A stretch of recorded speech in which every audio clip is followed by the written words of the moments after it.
अहिल्यानगरमध्ये युद्धभूमीवरचा थरार रंगला। Arm corps centre and school यांच्या वतीनं हे युद्ध सराव प्रात्यक्षिक घेण्यात आलं। धुरांचे लोट उसळत शत्रूवरती चाल करून जाणारे अत्याधुनिक रणगाडे, कानठळ्या बसवणाऱ्या तोफांचा मारा, गोळीबार असा थरार अहिल्यानगरमधील केके रेंज या लष्कराच्या युद्ध सराव भूमीवरती पाहायला मिळाला। याचा आढावा घेतला आमचे प्रतिनिधी उमेर सय्यद यांनी।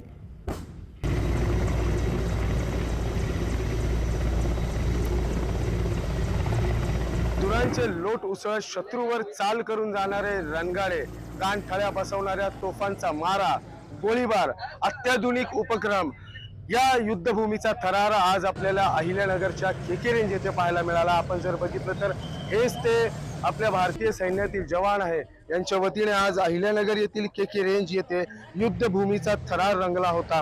आपण जर बघितलं तर हे जे मिसाईल्स आहे, हे जे गोळ्या आहे, आपण जे खाली बघताय हेच गोळ्या, याच गोळ्याचा मारा, या तोफांचा मारा, या मिसाईलचा मारा आज अहिल्यानगरच्या केके रेंज येथे धुरांचे लोट उसळत शत्रूवर कशा पद्धतीने चाल करून जाता येतं याचंच एक प्रात्यक्षिके आपल्याला या ठिकाणी पाहायला मिळाली।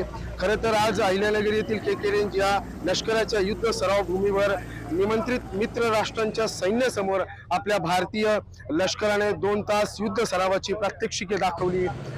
भारतीय सैन्याच्या प्रशिक्षण जी संस्था आहे ती armoured corps school and centre ही संस्था आहे आणि या संस्थेच्या वतीने हे युद्ध सराव प्रात्यक्षिके घेण्यात आली।